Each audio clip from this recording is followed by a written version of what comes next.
6 a.m. So, Dr. Lucy. So, are you ready, Dr. Lucy? Yes. Okay.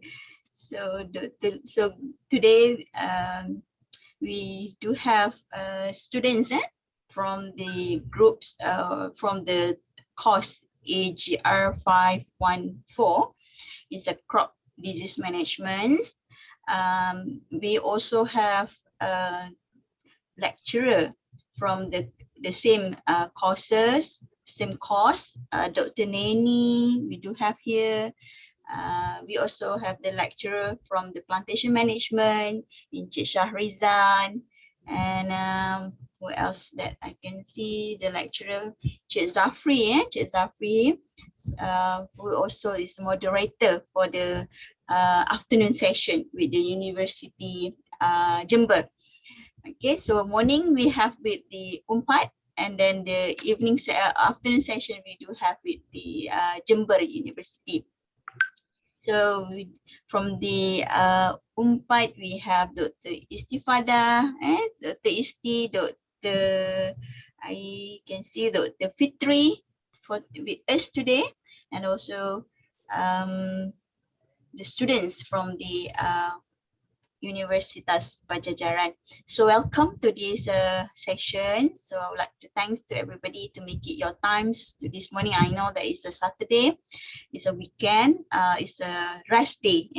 So after we have the long weekdays for our tasks, our job, etc. And then, so today we're going to listen to Dr. Luciana Dijaya from University of Pajajaran on the topic. She's going to deliver her topics on the common diseases in the agricultural crops in Indonesia. So she will bring some of the examples on the important crops to Indonesia. Basically, she touched on the horticulture crops such as chili and others. So mainly for the students and the crop disease management, we are focusing more on the plantation crop. But I know that Umpat cover on horticulture is a broad crop, so it's a good for our students too to get knowledge what is happening in Indonesia. Okay, so Dr. Lucy is a plant pathologist with the Faculty of Agriculture, University Pajajaran. So Dr. Lucy is going to share her lecture with us today. So I think we can start the sessions. So even the students keep coming because some of my students, they have a test this morning. So probably they will join later. So because I have two classes for my own subject, and also Dr. Neni also have one class. Dr. Neni teach the students mode EPJJ is a what we call it, EPJJ is a distant lecture, Dr. Neni? Yes, distance learning. Distant learning. So Dr. Neni is especially for this class, for those study together at the same time they are working. Yes, they are working students, so they are only available for the class during the weekend. So most of them, they are experienced students with the nature, especially in the plantation. Some of them, they even hold an important post at the plantation sector. So they have some of them with us today. And we also do have students from other campus, from Samarahan campus, because we do have under Cik Sulaiman Man. I'm not so sure either Cik Man is here or not, but maybe some of his students is in this section. Okay, without further ado, I think we can start the lecture, the sharing section with Dr. Luciana Dijaya. So Dr. Lucy, the session is yours. So you can start share with the screens and then start your lecture. Okay, thank you, Dr. Zaiton, for the introduction. Good morning to you all. Salam sejahtera. I will just share Oh, it is still disabled. Cik Can Zafri need to allow the multiple share. So Dr. Lucy can share the screen.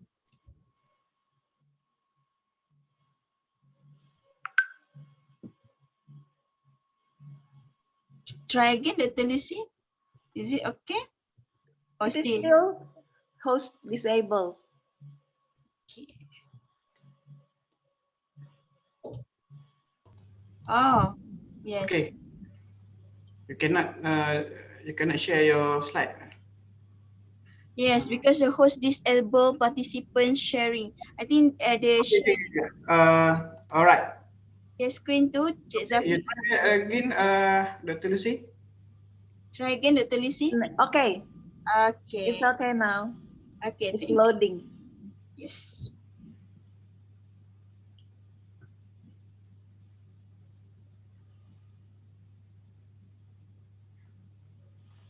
So, shall we begin the session? Yes. Okay, The session is closed. thank you. This is the topic given to me last time from, actually I communicate a lot with Dr. Istifada, Nur Istifada, and also Dr. Zaiton, thank you. So I have prepared only 6 crops, even though we have so many similar crops between Indonesia and Malaysia. So we are going to just learn how to diagnose plant diseases on those crops, or actually not how to diagnose, but how to recognize, how to see what kind of disease on these crops. So basically, we only need, for visual diagnosis, we only need to examine, to observe only the symptoms and signs of the presence of the pathogen. So first crop is banana. Banana actually in Indonesia is fruit. Banana is fruit, not staple food, not crop. Sorry, food crop. Because in some area in, let's say in Africa, banana is the food crop, the staple food crop. But in Indonesia, it is a fruit, okay?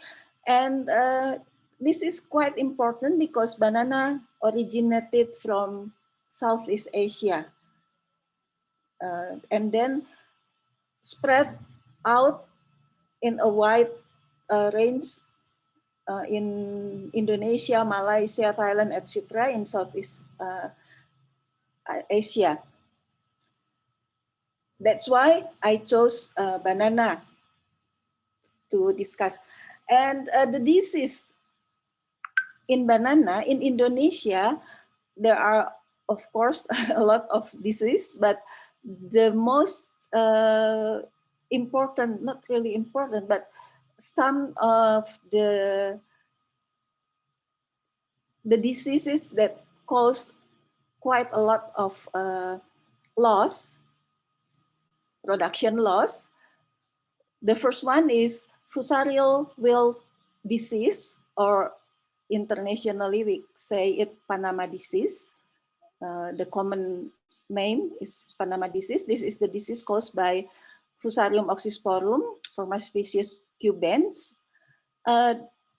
This pathogen actually colonize the xylem of the banana pseudostem. That's why the symptoms, the most symptoms we can see on the leaves. The leaves become yellow, and then later it become dry, brown and dry. But if you cut the stem, then we can see the not only the xylem actually, and also the cells around it. we can see the brown color in the vascular area. I have to see, sorry, I cannot see. Okay, and this pathogen is widespread in Indonesia, and I think also in Malaysia. How the pathogen is dispersed? Of course, the main dispersal mean is water splash, and then also water current and surface water and all the water thing, because the pathogen is soil borne, and also from the plant residue in the soil. Because when we want to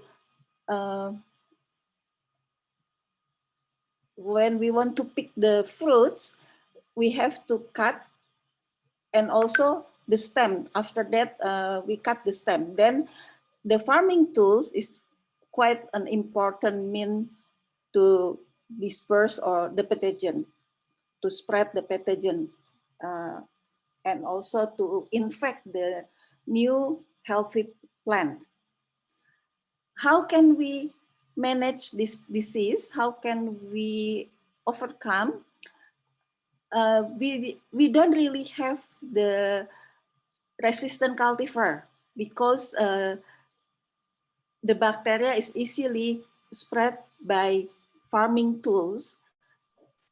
That's why the resistant cultivars is also easily break the resistance. So we only use or to manage this disease or to control the disease, the best way is to use clean and disinfected farming tools. Sorry. The second disease on banana is, I cannot move the slide. Okay. This is the cycle, the disease cycle. So from the stem, infected stem with this symptom, browning on the vascular area, and then yellow leaves, and also drop, the leaves is dropping like this. Then when the farmer cut the fruit and the tree, then the farming tools can be infested with the pathogen. That's why the main control method, the better control method is to clean and to disinfect all the farming tools. And then the next disease is bacterial wilt. This is a very important disease in South Sulawesi in Indonesia, where the pathogen was first detected. And actually, in the beginning, it was only spread in that area, South Sulawesi. But now, some researcher has also identified this disease in almost in all area in Indonesia, all banana central, banana banana center area in Indonesia. Actually, the pathogen is not identified clearly yet, so we just say that this is the bacterium is blood disease bacterium. So last time before this, it used to be said that it was Pseudomonas, but now we just say it blood disease bacterium. Maybe Bu Isti can help me, perhaps in some other research that I haven't read through. Perhaps they already have the name for the bacteria for this, for the pathogen. Okay, the symptom is similar with the Fusarium wilt disease. That is the yellowing and drying of lower leaves, and then later go up to the upper part of the tree, the leaves. And if we cut the stem, then we can see this browning, this discoloration of the cortex. And also we can see just something like slime, and that the color is red. That's why we call it penyakit darah or blood disease. And also the symptom we can see on the fruits. If we cut the fruits, we can see this reddish color. And how to control this disease? The same thing, we should use clean farming equipment or farming tools. But since this disease, since the pathogen is transmitted by insect, so we can also control the insect.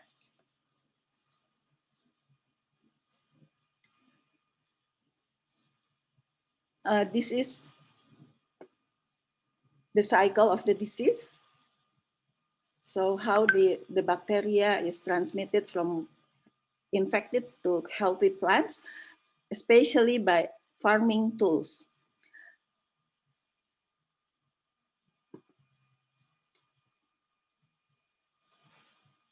Oops, sorry. And also the other important disease is banana bunchy top virus disease. This is transmitted by aphid. The vector of the virus is aphid. The symptoms is the banana plant, the banana, what we call anakan. Okay, it doesn't matter then. Become stunted. Is it the seedling, Dr. Lucy? Not seedling actually, because this is a young, is a young plant. Yeah, young plant. Yes. Young plant. In rice, we call it tiller.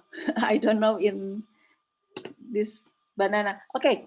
Then we call it suckers, I think. Sorry, I did.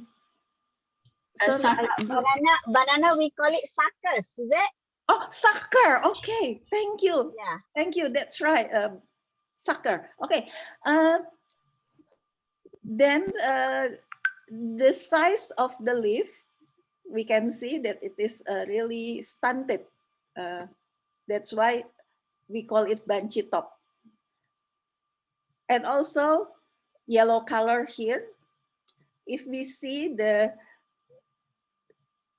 closer, then we can see along the ribs this distinct greenish color, distinct greenish, not really stripe, but perhaps this is just yeah, on the leaf ribs here.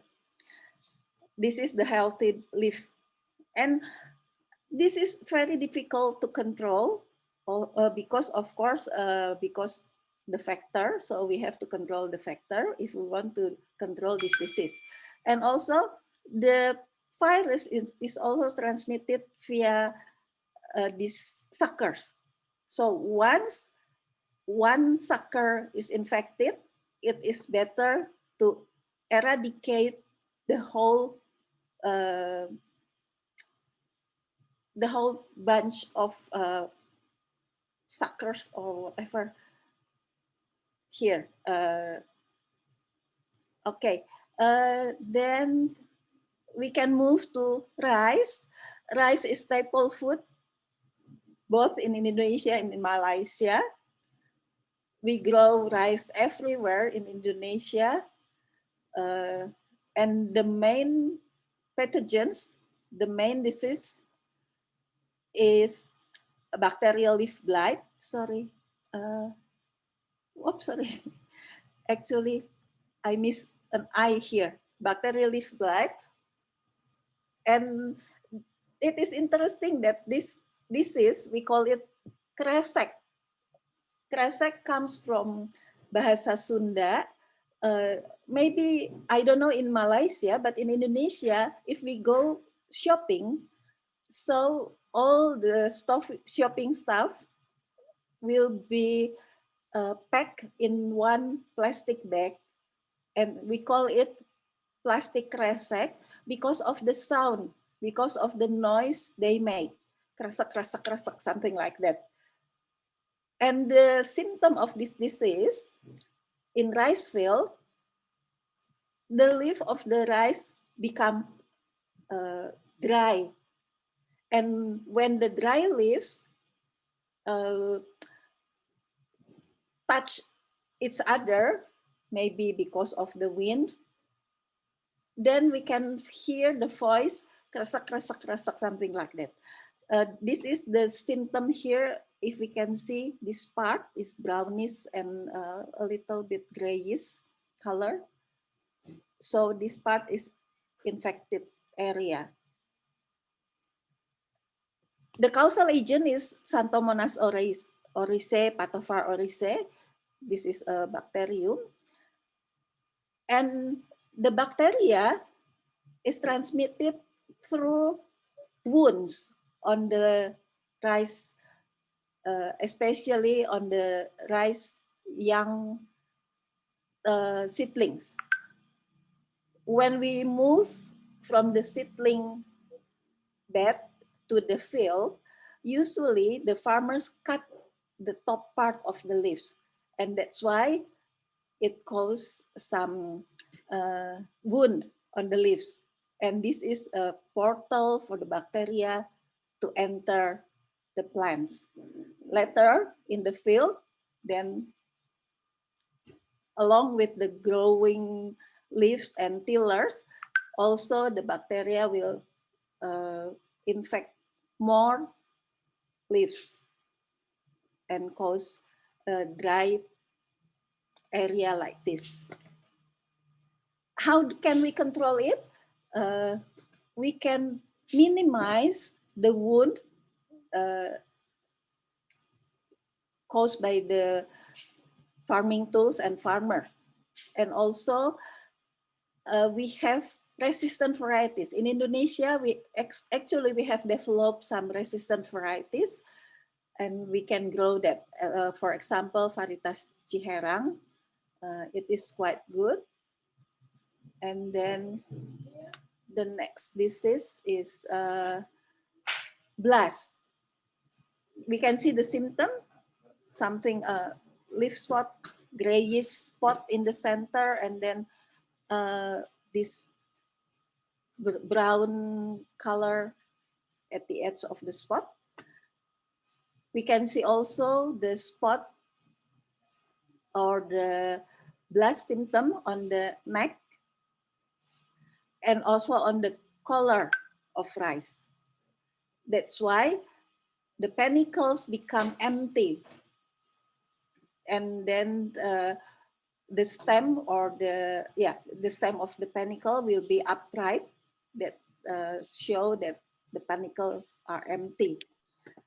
And actually, this wasn't really a important or major rice disease, but later this becomes also a major loss, a major cause of the crop loss in rice in Indonesia. We can control it by using chemical pesticides and also by cultural practices such as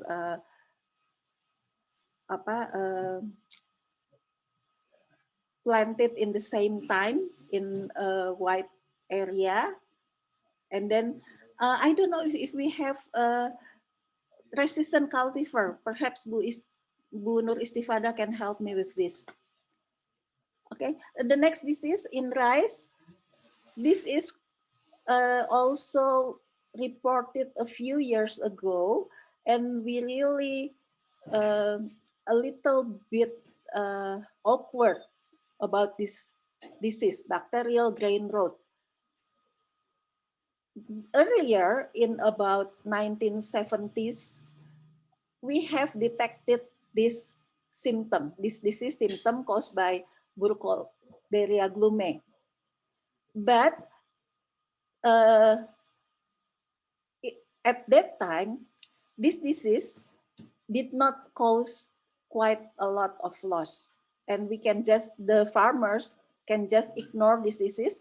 And then for quite some time, we never seen this symptom, this disease symptom in the field. But a few years ago, say maybe 5 years ago, it was detected in one area in West Java, and then it became quite popular.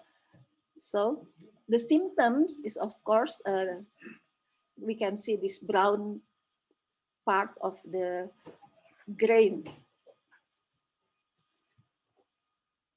And we can also control this disease by using resistant cultivars and using cultural methods. So we have to use certified seeds because the pathogen is also seed-borne.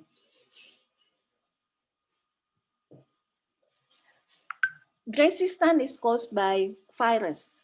It is a virus, or we call it rice resistant virus. The virus is transmitted by a vector, brown plant hopper. And this brown plant hopper is also a major pest in rice field, especially in the lowland. The symptoms is like this. So the plants become stunted, and then yellow color of the leaves also. And how can we control this disease? Of course, first we have to control the factors, the brown plant hopper, mostly by using insecticide, but also now we develop some biological methods to control the insects. I think those diseases on rice. Next is on red chili. Why I chose red chili? Because this is quite an important crop in Indonesia that if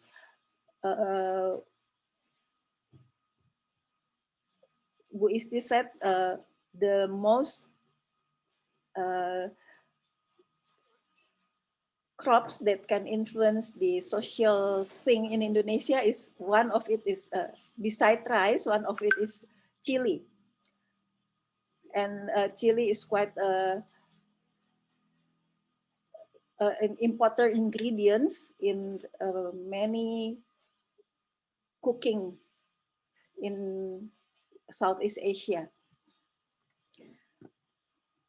The first disease is I will describe about yellow disease. Sorry, yellow leaf curl. In some area, sometimes it is called just yellow disease. Actually, there are yellow leaf virus and also yellow curly leaf virus. But sometimes we cannot differentiate between them in the field. When we go to the field, we just see yellow and leaf curl all together, the symptoms. This is caused by Gemini virus, and the vector is the white fly. How to control this pathogen? Of course, we have to control the vector by using insecticide. But to control the or to sorry, I lost some words. To control this virus disease, we have to stop the cycle of the both of the factor and the pathogen. That's why in a few years ago in Lembang, in an area chili growing area in West Java, the farmers is not supposed to grow chili for a year, 1 year, the whole year. Do not grow chili to stop the cycle, to stop the transmission of the virus and the white fly. And also the host range of this virus is quite wide, including some weeds.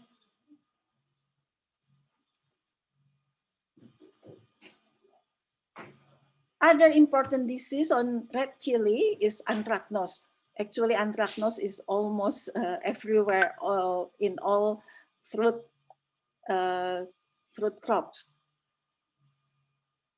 But on chili, the symptom we can see on the leaves, on the twigs, and the most important is on the chili fruits. This anthracnose on chili is caused by Coletotrichum acutatum and Coletotrichum capsicii in Indonesia. We can see the symptom. There are some spots and sunken area of the fruit. And later, when the symptoms develop more, we can see this black, like powdery black something. This is the conidium or the spores of the fungus. And how we control this? The same thing, we use cultural method to control this.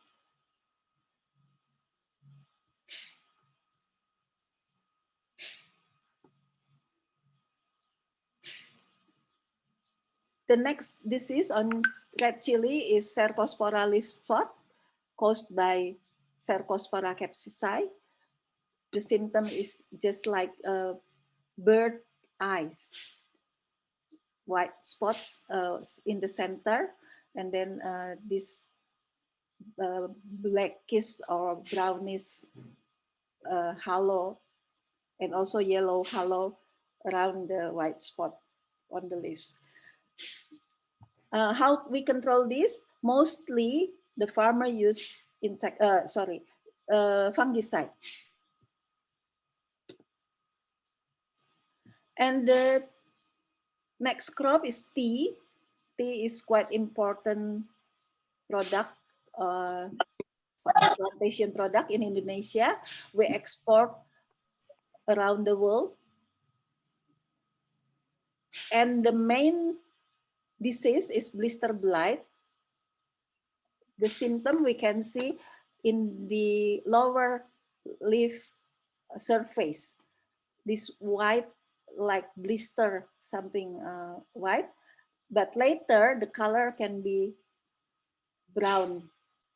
But at the upper part of the leaf, we can see this kind of spot.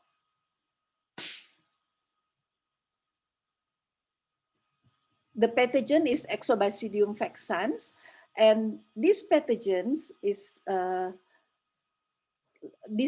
likes a very, very high humidity. So how can we control this? We can just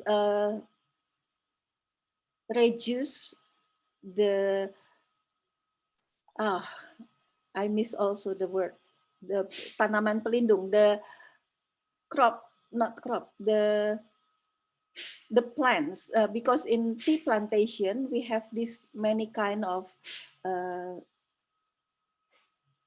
not cover crop. Actually, it is. Intercropping crop, Dr. Lucy? Sorry, Dr. Zaitun, I lost the word. Tanaman pelindung. When we grow higher trees in between tea plants. Okay. Okay. Is it intercropping or is it Actually not really intercropping, because the trees are meant to cover from the not to cover, to it doesn't matter then. okay. Because these trees cause high humidity, especially in rainy seasons, so we can just reduce the numbers, and then also prune the trees in rainy seasons to reduce the humidity in the field. Sorry. Okay. And also we have actually resistant cultivars, but because tea crop has a very, very long life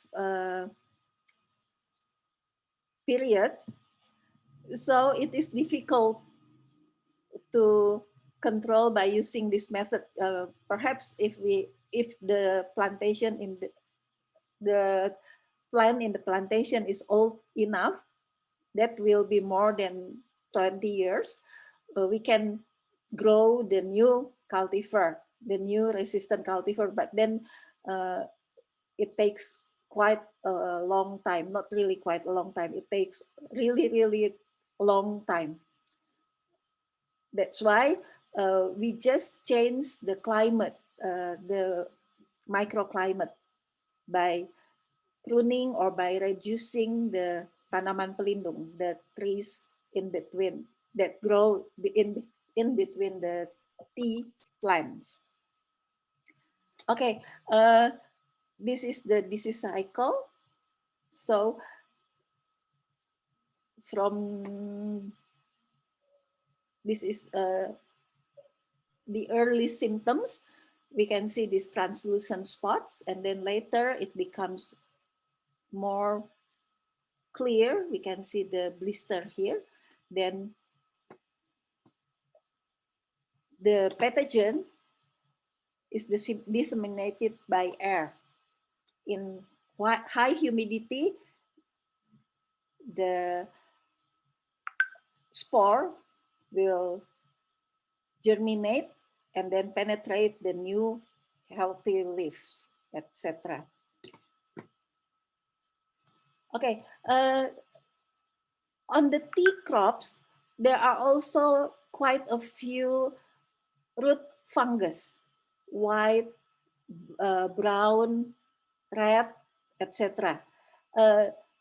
In a survey 2 years ago in a tea plantation in south of Bandung in West Java, we found this symptom when the plant grow poorly.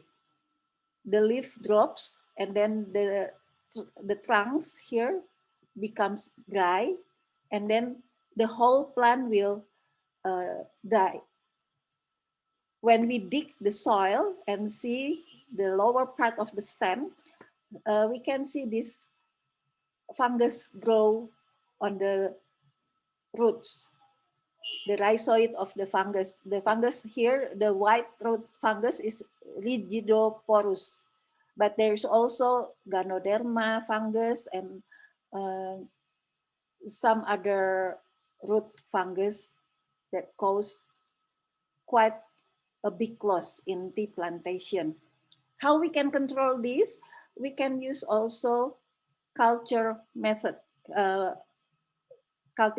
cultural method, by dig and eradicate the infected trees, and then make some space between the infected area and the healthy area.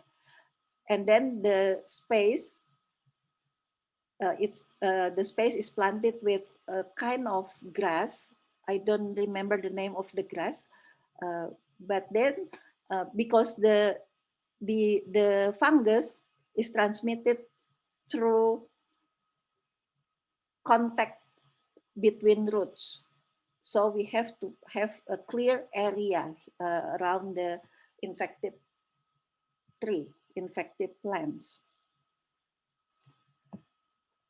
And also in Indonesia, we have this frost damage on tea.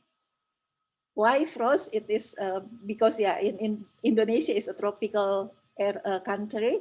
We don't have winter here. But in higher places in the mountains, when the temperature is quite low at night in the dry season, the temperature may reach around 5 °C. And then we can see in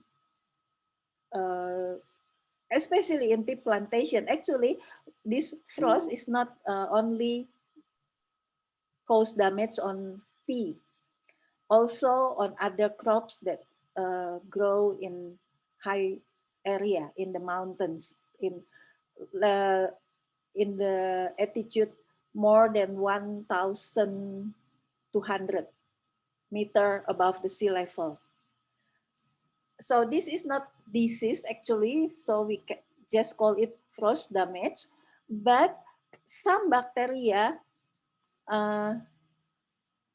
are also found in this symptom on the tea plants. In the beginning, we can see the symptom on the upper part of the tea plants, in the buds, leaf buds, and some lower leaves. Black color or dark brown color of the leaves, and also they become like this, like drying, looks like it is burned. Why this symptom? Because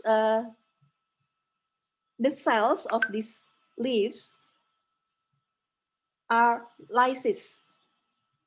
When at night, when the temperature drops, and also when there are these bacteria, we call it ice nucleation active bacteria,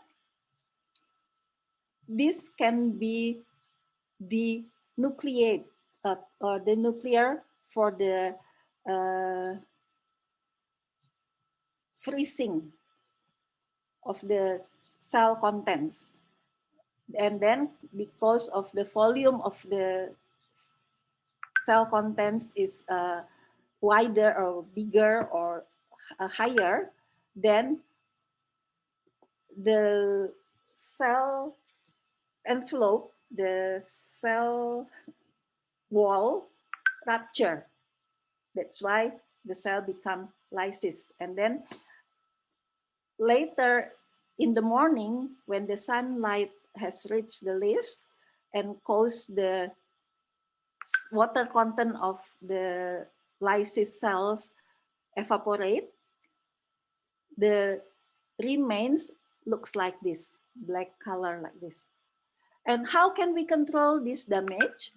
Of course, we try to increase the temperature and the humidity in the field. By the farmers usually use tea, dry tea stems, not really stems, trunks perhaps, because in a tea plantation, pruning is done basic on time, periodically. So the farmers always have this residue, this ranting twigs, okay, dry twigs. So the farmers actually can predict if the frost will happen. Say when the sky is clear, no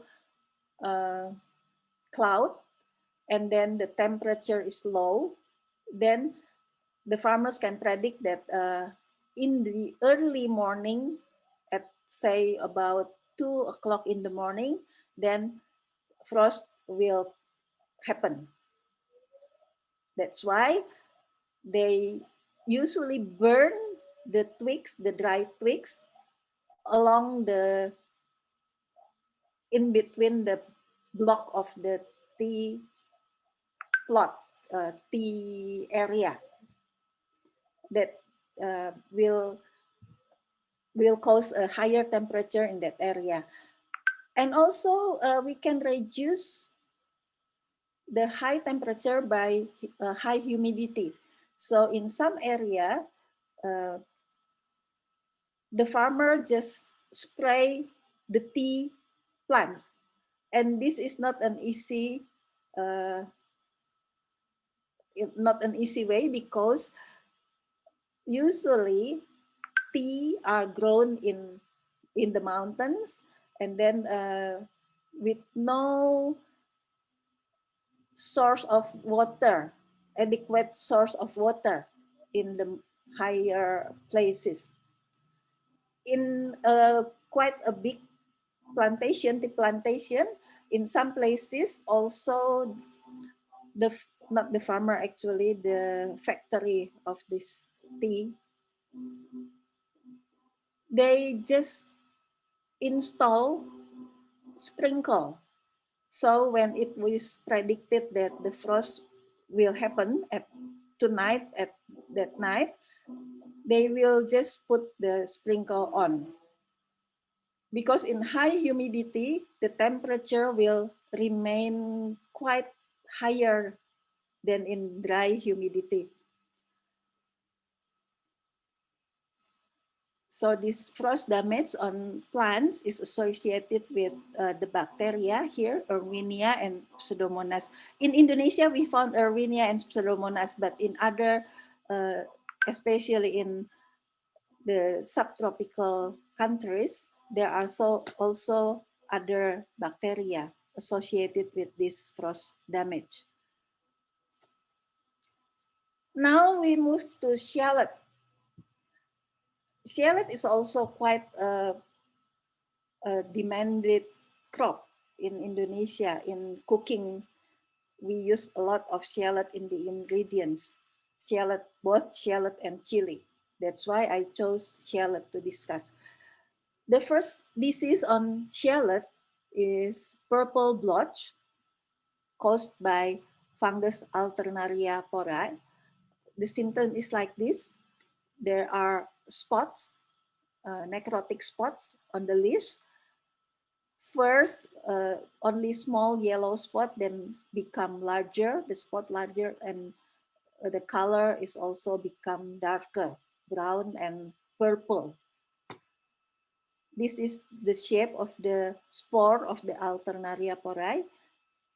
Looks like a club with septum or septa, horizontal and vertical septum.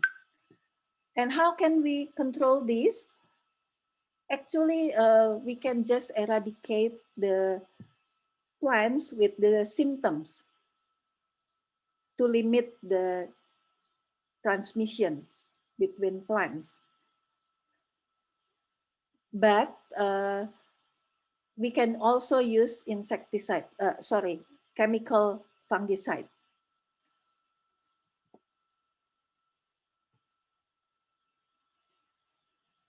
In some area, we have tested some biological methods. We can use antagonist fungus and antagonistic bacteria to control the pathogen, but it is not widely used by the farmer. Okay, the next disease is Fusarium wilt on shallot. In Bahasa Sunda, in West Java, we call it penyakit moler, because the symptom is like this. The leaves drop and wilt, and the color becomes lighter almost white. This is caused by Fusarium oxysporum, former species CP. This is the spore or the conidia of the Fusarium. And how we can control this disease? The same, we can use chemical fungicide. We can also use cultural methods such as crop rotation.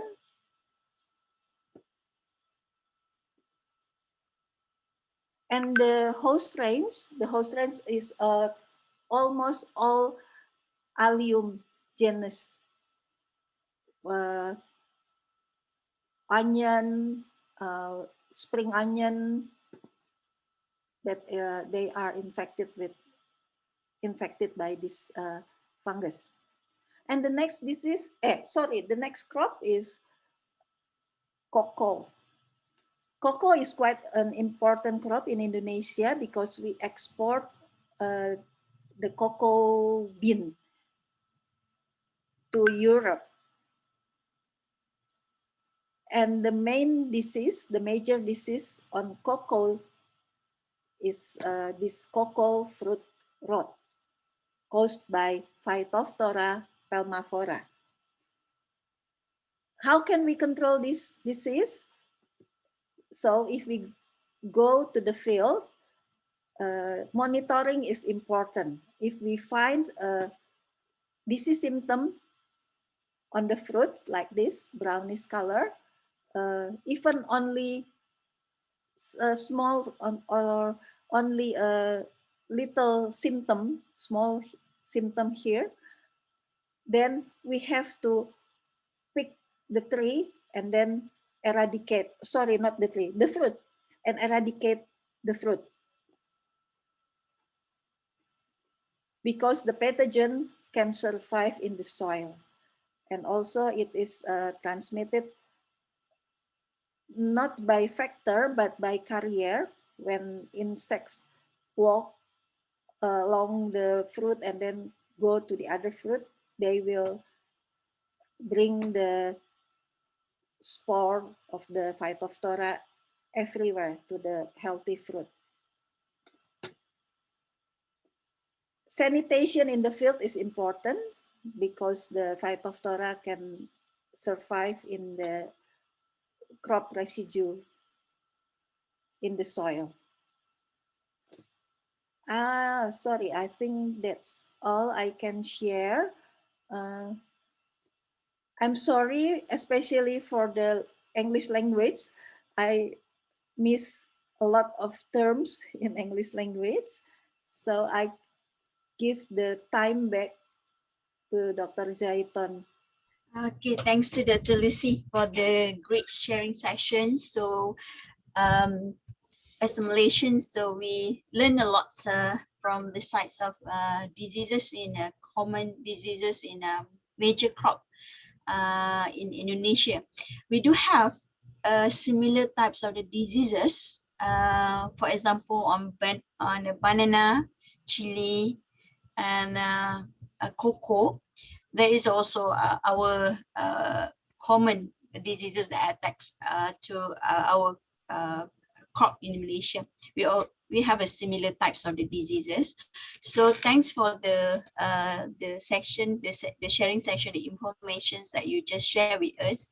Now I would like to open the Q&A session, so we can have the questions or feedbacks. So I would like to open to all the students, both students from the Universitas Pajajaran also, and also our students. If you have any, even the lecturer also, if you have any questions to Dr. Luciana, so you can ask. Either I think maybe Cik Zafri has to disable the functions that, because just now Cik Zafri put the unmute to all the audience, so maybe Cik Zafri boleh disable and then let the audience or the participants have a chance to unmute the mic, so can ask directly to Dr. Lucy, or you can drop your questions in the chat box. So I will read and get to Dr. Lucy. Okay, so we have also Prof here. Prof Takrus, Prof, how are you, Prof? Hi. Hi, Prof. Sorry, I have been late. It's okay. Just finished with the Dr. Lucy session, but we still have the discussion session. Okay. Okay, Okay. So if Okay. any questions from the floor, please to Dr. Lucy. Okay, and also Dr. Zafri just share the link. So for the attendance, so please fill up the links and give all the information, because this sessions, this lecture series is also treated as the mobility activity, inbound mobility activity for the student. So we really need a record, especially for the student from Universitas Pajajaran, because we will register your names as the students that attached with us in the programs of inbound mobility. So fill up the links given, and it also automatically you will receive e-certificate. Okay, so if you are not receiving the e-certificate, just let us know that we probably is because of the technical issue, but we just test a few times that is a functioning well. So once you fill up the Google Form link, so you will receive automatically our e-certificate. Okay, so any questions from the floor daripada students, both students daripada UNPAD and also UNPAD and also from the FPA? Do you have any questions to Dr. Lucy, please? Adakah any questions?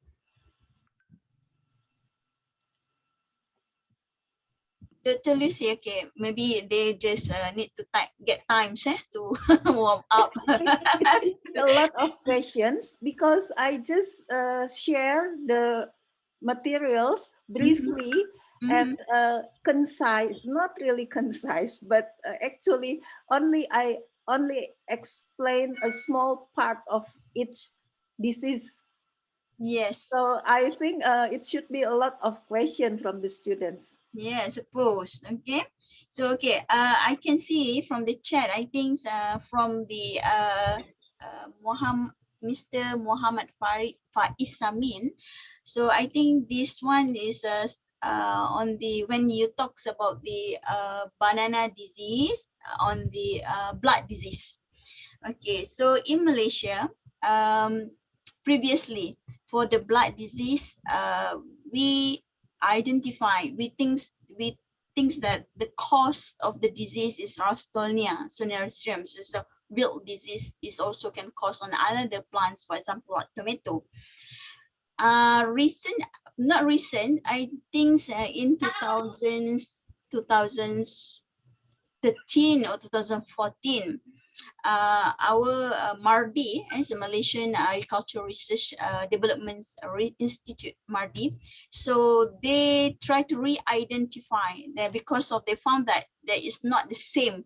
The cause of Moko disease is not the same as the cause of bacterial wilt disease.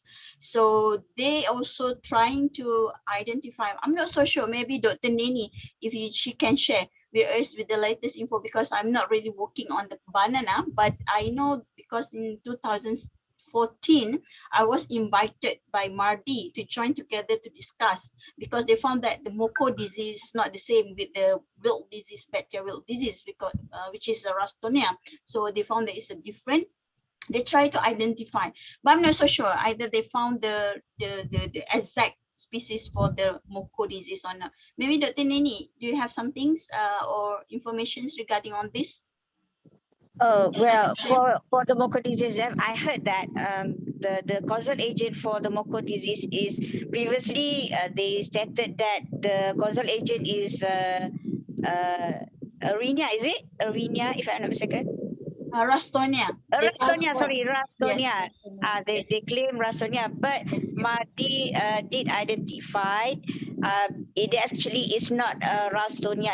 It's something like Arenia, I think. Yes, something it's a like that. Moko different. disease, Dr. Yes. Nabi. Moko disease. We call it in Malaysia as a Moko disease. Moko disease. The symptoms looks same as in Indonesia say called blood disease, is it?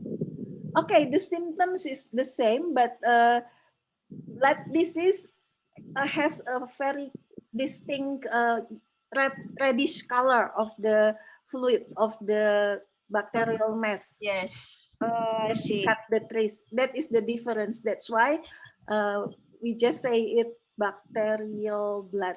Blood disease. Sorry, Do you also have a Moko disease? Yes, we do, but so far, I think the pathogen is identified as Ralstonia solanacearum, or Pseudomonas solanacearum. I think it is biotype 1 in banana. Okay, because Ralstonia solanacearum, there are 5 biotypes. Biotypes 2 on Solanaceous crops, potato. I think on banana is biotype 1. Okay, I think in Malaysia when the Ralstonia, they just refer to the bacterial disease. Yes. Bacterial disease, but for the blood disease, they refer to Moko disease. Okay. Is it true, Dr. Neni? Yeah, correct. Yes. Okay. So we also have, I think we have the Dr. questions. Zaiton, the question from Faiz. Yes. Yeah. Can Dr. Lisi share any traditional farming method that has been applied in Indonesia, scientifically approved that it can control certain crop disease? Okay, I think the farmer usually just eradicate the banana clusters. Maybe Pak Tarkus can help me with this. Prof. Tarkus, this is about banana. Oh, okay, the expert is Prof. Tarkus. Okay. Oh, Prof. Tarkus is expert in everything. Okay, that is a good.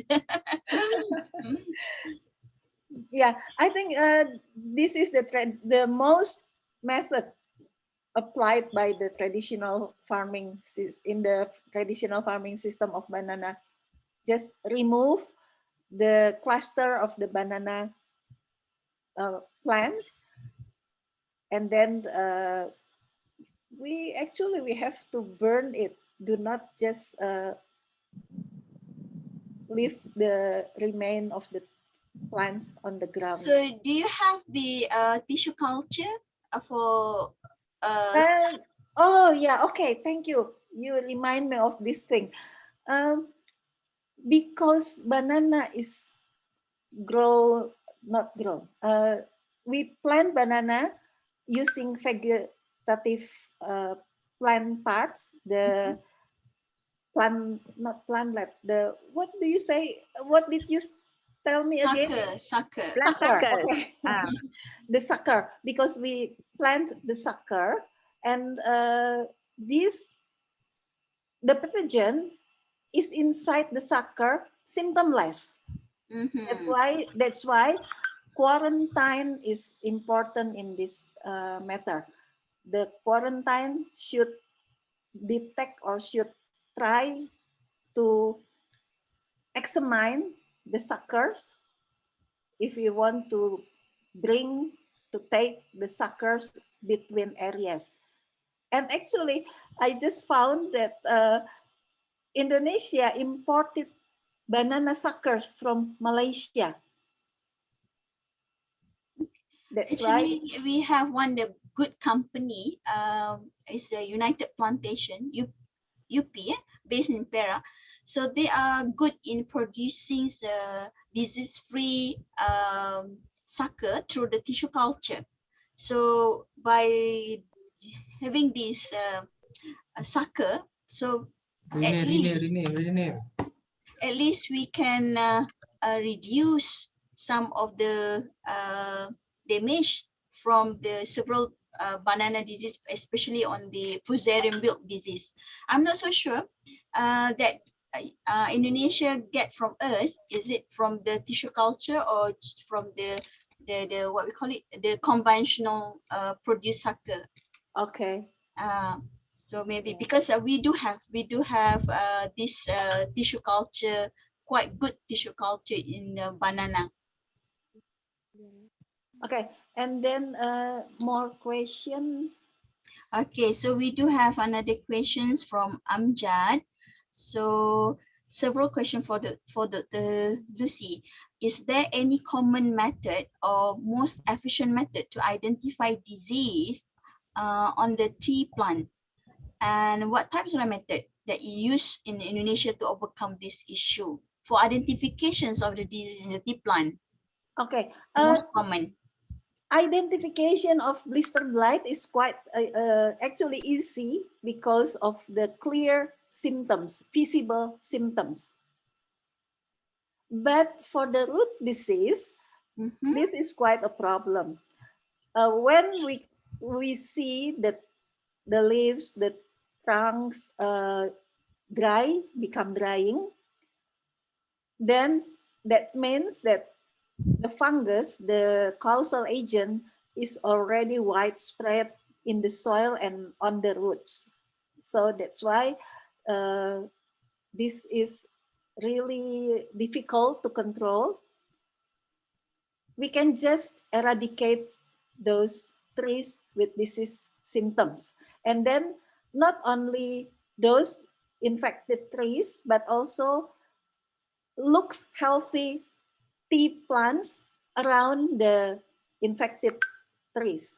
We have to remove that along with all the roots inside the soil, as under the soil surface. We have to remove them, clean, and then make a kind of bare land between the tea plants, the healthy ones with the diseased one.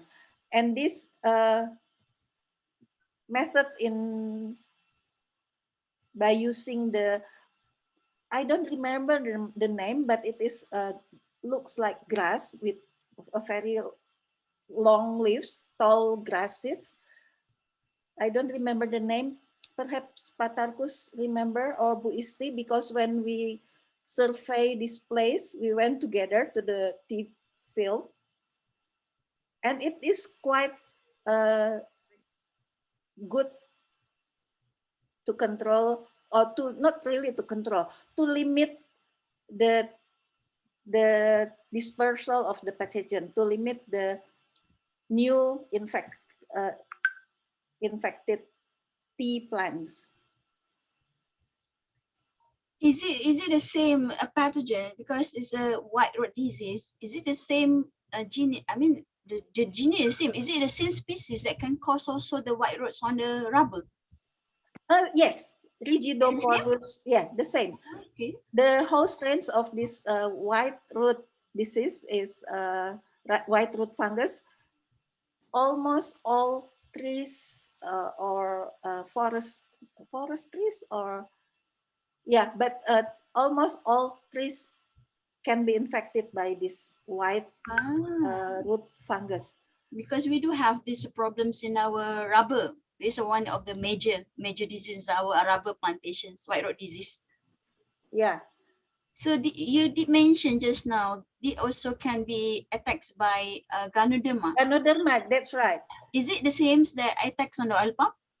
Oil palm, I'm not sure the same strain or maybe different one, but Ganoderma is everywhere.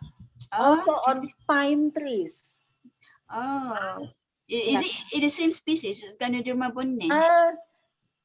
This may be the same, could be the same species, but maybe different strain or different subspecies. Interesting. So we have to avoid. I think if Bu Endah is here, I think Bu Endah is quite familiar with root diseases on trees. Bu Endah, are you here? I can. No. Yes. Oh yeah, here. Okay. Sorry, okay. Sorry, I'm not put the camera on because I'm still not in my room. That's okay, Dr. Indah. Yeah. It's very common. It's very common disease for the jamur akar putih, right? It's the same, right? Yeah, white throat disease. But actually, in what is it? Tea. In tea, it's actually it's not important disease. So it's something like saprophyte facultative. But for the rubber, yeah, that's the important disease for this Rigidoporus microporus. Yeah. So we also have that one in our rubber Yeah. plantations. Yeah. It's common Yeah. and it's quite serious disease. Yeah, it's very common in trees. It's very common in trees because it's just a saprophyte, something like that. But when the host is in bad condition, actually, so it can infect. But in rubber, yeah, that's the important pathogen. Yeah, because they have the like facultative, so they can Yeah, choose facultative, themselves. yeah. Yeah. Okay. So we do have another question. Maybe Dr. Indah also can help Dr. Lucy. So there is Faiz. Mr. Faiz asked the questions. Do we have the pestalo? I think Pestalosis disease for the rubber tree in Indonesia. Because we do have in Malaysia currently, there is a lots of research is going on to identify the species of the black. I think it's a spot disease on the rubber leaf. Pestalotiopsis. Yeah. Pestalotiopsis. Yes, we have. Yes, we have. And my last research, this is very very very severe for the Pestalotiopsis in rubber. Okay, so Yeah, you successfully identify as the pathogen is the Pestalotiopsis. Yes. Okay. Yes. I do isolation and then we conduct a postulate and it impact the rubber seedling. Okay, so because Yeah. in Malaysia, they try to identify, but they still have. I'm not so sure it's currently what they got, but previously I heard that they still in the process to confirm. Is it because of Pestalotiopsis or is caused by the other pathogen, for example, like Cuvularia and also Colostotrichum? It's very significant. What is it? The pathogen. It's very Pestalotiopsis is very actually it's very we get I mean we got the Pestalotiopsis and we do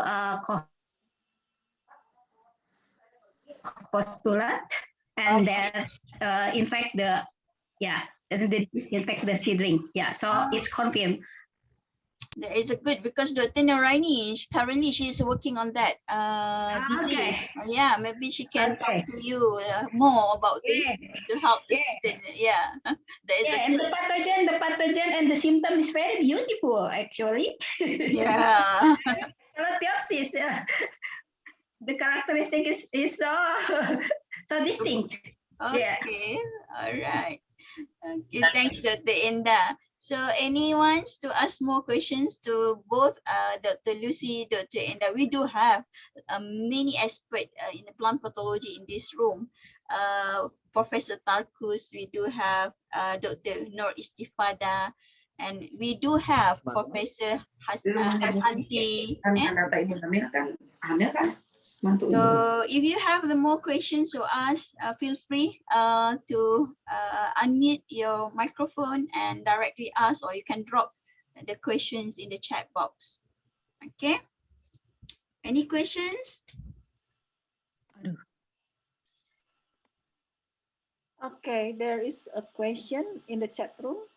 Okay. Dr. Zaitun, maybe I just add some information about the white rot disease and brown rot or red rot disease, something like that. Red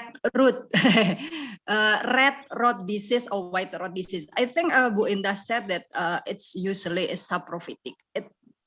I think that one is the Ganoderma one. Ganoderma is very important disease in what oil palm palm oil, oil palm. But in other trees, I think that one is just the saprophytic fungi. But for the white rot disease, I think that one is quite important disease in other plant as well, rather than also in rubber, but it also for coffee and also for cloves, cengkeh, cloves, and also I think coffee and cloves is also very the disease is very important at that kind of crop as well, and also in maybe teas, something like that is the additional information about that kind of pathogen. Okay, thank you. Thank you, Dr. Isti, for the informations. And we do have questions from Siti Sharifatul Jannah. So she asked to Dr. Lucy about the yellow disease on chili. It was mentioned earlier that the spreads of the Gemini virus is carried out by the whitefly. Is that means that Gemini virus will disappear if the whitefly one day goes extinct? Is it? Okay. Thank you for the question, Siti. It is quite tricky actually. Theoretically, if we control or if we can eradicate the whitefly, then there will be no transmission of the virus. But the whitefly is, well, they have quite a wide range of hosts, including weeds. So when we control the whitefly in the cropping area, then some will be, some of the whitefly will be safe, and then they go to other plants, especially weeds. Then that will be the source for the next infection in the next cropping season. But of course, this helps. So when we can control the whitefly, then hopefully in the next cropping season, the Gemini virus or the yellow disease will be reduced. That's why this is one of the cultural method that when we clean all the weeds, we control all the weeds beside the whitefly. I think is this okay for you, Siti? Does this answer the question? Yes, Mom. Thank you for the answer. Okay, thank you. Okay, so for this yellow virus, is it the only vector for the virus? Is only the whiteflies? Only, Dr. Lucy? I should ask Dr. Cepi here, but he is not here. Oh, I'm sorry. I think, yeah, only whitefly that transmitted this yellow virus. Okay, all right. Thank you for the answer. Okay, there is a more question. Excuse me, but usually in the field, we can find yellow and curly leaf together, the symptoms. And curly leaf, curly leaf is transmitted, the virus is transmitted by aphids. Okay, so means that we have to eradicate to control both of the vectors. Yes. Okay. All right. So anyone to ask the questions to Dr. Lucy?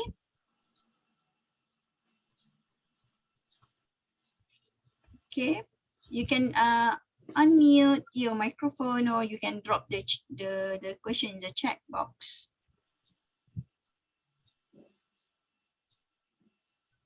Okay. So there is a chance for the students, especially FPA students, to have, to communicate, to ask the questions to Universitas Padjadjaran expert. So we don't have many chance to do these kinds of the interactions. So take this opportunity to ask the questions. So there is a very good for your knowledge top.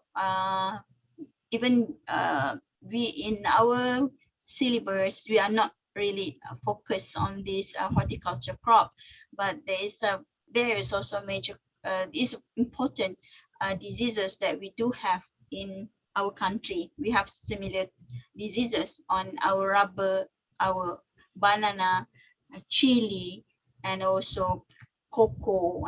So if you have any questions, just ask the Dr. Lucy or also the other lecturer from Universitas Padjadjaran, that they can help you to enlighten any questions or any queries that you have.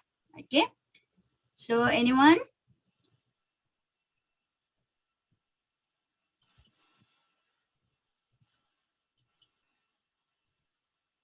Okay, it seems that there is no more questions probably. So ada lagi lah. Okay, so I do hope that you enjoy these sessions. You learn some things new from Dr. Luciana, and also some of the informations given by Dr. Endah and also Dr. Nur Istifada. So before we end the sessions, I would like to thanks to Dr. Lucy for the great sessions, lots of information given for these sessions. And before that, I would like to request everybody who has the camera to switch on the camera, because I will take a photo for the sessions for our own report. So please switch on the camera for you to be in this photo. So after that, I can share. Even if you want have this photo, just let me know. Okay, so switch on your camera. So I have the 3 pages at this moment. So okay, so I will count 1, 2, 3. So okay, anyone to switch on the camera? All right, give me a big smile, everyone. Okay, 1, 2, 3. So this is the first page. Wait, I have to place it somewhere. Okay, so we go. Wait for me. Okay, sure, Prof. No worries. Okay, retake. Sorry, I didn't dress properly, so I'm sorry. So I turned off my camera. Okay, no worries, Prof. We can see the very beautiful landscape of the rice cultivations, your backgrounds. Okay. Okay. Yep. 1, 2, 3. Give a big smile. Okay. All right. So Thank you. okay, I will go to the next page. Currently we do have 3 pages. Okay, the second page. Okay, 1, 2, 3. Okay, then go with this third page. Okay, not many of them want to switch on the camera. Probably it's not a proper dress. Okay, no worries. No worries, we got the view. Okay. I think we still have the other afternoon sessions with the Dr. Purwati from Jember University. And the moderator is Mr. Zafri. For this afternoon, we start at 2 3:30 p.m. until 4. So feel free to join. Most of the participants coming from Dr. Zafri and Mr. Zafri students. So, but it's open to all, to everyone who wants to learn something on the insect pests in the major agriculture crop in Indonesia. So Dr. Purwati will share on that topic. So for these sessions, before we end this session, I would like to thanks again to Dr. Lucy and also Dr. Enda, Dr. Isti, Prof. Takus, Dr. Fitri, and also a few of the lecturers from UNPAD that joined this session this morning. So, and also I would like to thanks to all the participants, students from my class. I have 2 classes from the M3 8022 8020 3A and 3B, and also 1 class from Dr. Neni, EPJJ, and then also maybe we do have students from another campus, from Sarawak campus, from under Encik Sulaiman Man. Okay, so with that, again, so thanks to everyone joining this morning, and hope that we can see you again in this afternoon session. With that, I end my moderator sessions with the Assalamualaikum warahmatullahi wabarakatuh, and have a good weekend, and then stay safe and stay healthy, everyone. Okay, thank you so much. Waalaikumsalam. Thank you, Doctor. Thank you. Thank you. Thanks, Dr. Zaiton. Thank See you. ya. Okay, then forget to fill up the link, attendance list, especially students, because you will get the e-certificate for this session. Thank you, Dr. Zaitun. Thank you, Dr. Isti. For now, thank you. Thank you. See you. See you again. Okay. Thanks, Dr. Lucy. Thank See you you, again. Dr. Zaiton. Okay, see you again. I apologize for all the No worries. yeah, As long as the information is there are there. some Dr. limitations. Zaiton, Yes, for this Faiz. afternoon punya session, using the same link Using the same link. Jadi boleh join kalau nak nak dengar lah on the parts of the pest, insect pest control dekat Indonesia. Dia daripada different university. Sekarang kita ada Universiti Pajajaran. So this afternoon kita akan ada Universiti Jember. So for those especially yang Cik Hafizi, nampak EPJJ Cik Hafizi? Yeah. EPJJ. So mungkin nak get to know more this expert from Indonesia also boleh, kita boleh exchange the information. Okay, kita jumpa insyaAllah petang ni. Tapi nak stay dekat Cik Zafri akan still on ke this session ataupun akan off dulu? So macam Dr. Lucy, ni ada soalan luar lah, bukan soalan Okay, berkaitan boleh. dengan- Boleh sila Faiz. Sila Faiz. Kalau macam di Indonesia, untuk yang macam Pestalo punya control tu, ada macam government agencies tak yang terlibat untuk control?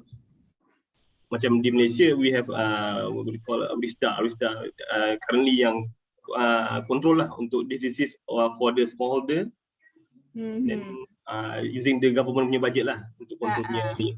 So what boleh share tak apa yang macam di Indonesia macam ada untuk smallholder ni, dia depend on themselves or ada bantuan lah daripada government?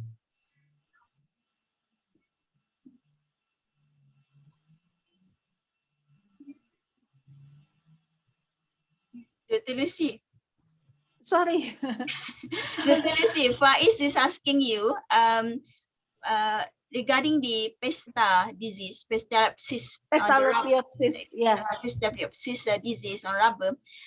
Faiz asking either in Indonesia, do you have the government, the support from the government or the body, the authority body look after the disease and gives fundings to help the growers to overcome this disease? Because in Malaysia we do have lembaga, we call it is a Malaysian Rubber Board, and also we do have RISDA to looking on this important disease. So how about in Indonesia? I'm sorry, I'm not sure about this, but I think quite similar with oil palm and rubber is one of our major export crop, not crop, export Commodity crop. commodity. Yes. Yeah. Yes. I think the government has done something about this, but I'm not sure about Pestalotiopsis disease, because most our major disease on our rubber tree is still the dominant one is something that cause the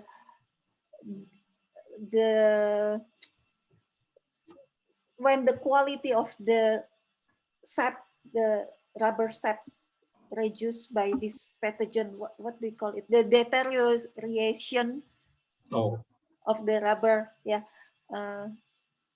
I don't know much about rubber tree, rubber plantation and regulation in Indonesia. I'm sorry, I cannot answer that. Okay. I think it's under Dr. Endah, Dr. Lucy. She's the expert, Maybe, right? yeah. Okay. But if that deals with quarantine, plant quarantine, okay, I know a little bit about plant quarantine and also about what potatoes and maybe tea plants. But I think because rubber is quite an important commodities in Indonesia, I think our government put a lot of perhatian on this.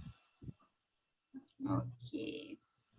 And I think Pestalotiopsis in Indonesia is only recently it becomes an important or a limitation in rubber I think in Malaysia plantation. also it just happened recently. Ya, It's kita punya become hot spread, issue. sebelumnya Yeah. dia punya spread tu sangat laju lah. So that's Yeah, why. betul. Yeah, perhaps new emerging disease. Yeah. I think it's getting worse in several places like in Thailand also. They report there is become a serious disease currently for the rubber. Yeah. Okay.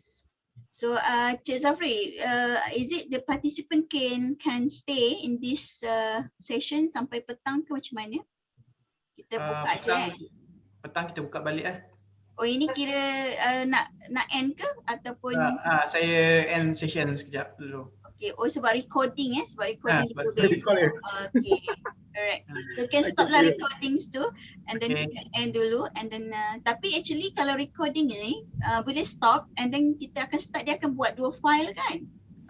Dia akan buat file. So boleh juga maintain je. So nanti siapa-siapa yang tak nak log out, tak nak end di session, so dia boleh remain saja. Maksudnya boleh. Boleh tak ada masalah. So boleh stop je recording dulu and then we start again, jumpa lagi dalam pukul